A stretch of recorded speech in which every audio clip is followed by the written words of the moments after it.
there's a lot of different data types that are being collected out there, and there are what methods are being employed, right? So that's where start to peel the onion in terms of, like, before digital surveillance was a big deal, you were looking at a lot of like data that was collected from offline sources. It would be, like you said, filling up a form or survey or list brokers or things like that.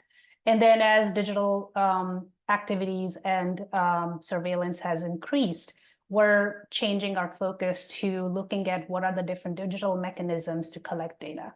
Cookies, obviously, we've been all looking at cookies for a long time, even pre-GDPR. That's what kind of led its way into GDPR.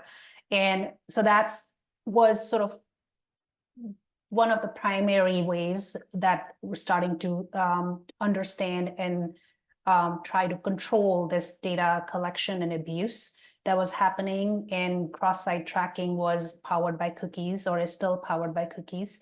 So that was one. But then we all know that with a lot of the work that happens in the privacy technology space, where we're able to look at what cookies are, first-party cookies, third-party cookies, you can audit them, you can try to control them to some extent.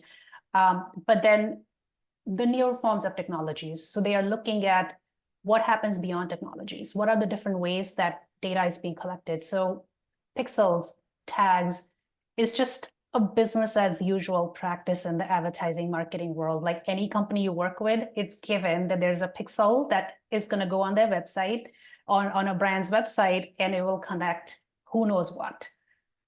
So that is sort of like the focus that has been shifted. I wouldn't say shift is not the right word. I would say expansion of focus from cookies to technologies like pixels and tags. And then now what we're also seeing is even further expansion, especially in the light of changes that are happening in the advertising world, where cookie deprecation, when it happens, if it happens, TBD, but cookie deprecation, which has led to a lot more focus on first-party data and alternate identifiers.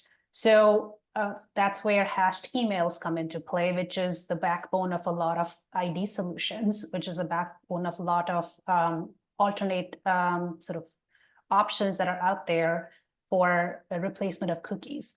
Then there are other things that I'm starting to see in guidance, in language, in cases that are coming out. Is I've seen fingerprinting being mentioned.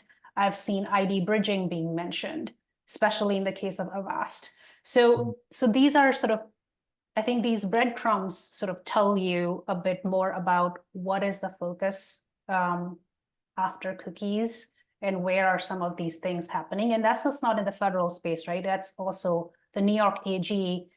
Their announcement said that they had done a study for, I think, probably a dozen websites where they saw a lot of pixels and tracking tags happening, and that led to their guidance on consent, on guidance on proper consumer experience. Yeah, I wanted to ask you about that, Raashee. So well, we're definitely seeing demand for just, tools that help you understand which infrastructure is collecting data off your website and which vendors are ushering in others. You may not have a first-party relationship, or you don't have a first-party relationship with. And the FTC wrote a blog a while back, The Hidden Dangers of Pixel Tracking, I think it was called, which just told me they really understand this space. Yeah. And then I actually wanted to ask you about the New York AG piece. I didn't know that. So what did they find when they looked at those 12? Was the point, hey, we just see a lot of this going on and it's too much? Or was the point, hey, I see this and it doesn't seem like you're enforcing privacy choices? But why would what I gleaned from that is they were, through their sort of investigation analysis, whatever you want to call it, they were able to identify presence of tags on various websites. And these tags were still there even if somebody opted out. They were still sort of like, they were misconfigured, or the right controls weren't firing, or they were just not sort of what you expect a so they think of them as like they are putting a hat as a consumer and they are browsing those websites and doing all the things that the website tells them to do. Hey, opt out here. Here's a privacy notice. Opt in here. Here's a cookie banner. So, and behind the scenes, they are measuring those actions or they are analyzing those actions. Like, wait, I did A, did B happen? I did. Right. So it's a lot of sort of like that desk research that we all in the industry do or should do or can do. These are the things, they're so accessible, right? Like, and it's funny when we were talking to the data privacy chief in Connecticut, she said, you know, I can see your privacy policy, right? Like, you know, it's on the website and you haven't changed it since 2017. So that tells me you're not really capturing. Yeah, it's not like your business hasn't Yeah. evolved since 2017. Exactly. Yeah. So, and like it's pretty easy to look at what tags are firing, right? Tag Explorer, whatever, you can see Yeah. that. I want to ask you about offline.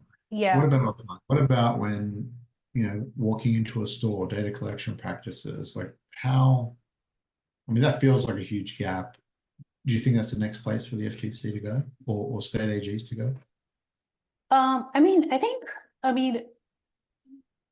long time ago with, I think this was like when Starbucks had first started to do a lot of sort of innovation in store, right? The whole idea of beacons and RFIDs was prominent, and that was kind of like the shiny object. So I think those things are still out there, right? So that data is being collected. That again goes back to ties with location to some extent. So I came into your store, I did this and that, and I sort of spent this much time in your store. So there's a lot of footfall data that companies have access to that they then marry with online data to do their personalization, their upselling, cross-selling of products. So I wouldn't be surprised if that would be something that this tying the two together as a connection will be an area that we start to see more sort of activity in. Sure. Well, I want to ask you about number 3 in your framework. And so this idea that if the FTC or others are trying to, you know, affect change in an industry, you're going to go after the big cogs in that machine. And I want to ask you about 2 of those cogs. One of them is data brokers, which you mentioned. And the other one, which you mentioned in kind of in the second part of your framework, is the identity, stitching the identities together. So let's talk about data brokers first. I mean, obviously that's the place, right? We see the California Delete Act, we see all sorts of activity around data brokers. It's that obvious, right? It's anything. Yeah, I think, I mean, it goes back to, right? So going after a consumer company or a B2B company, they're one in many.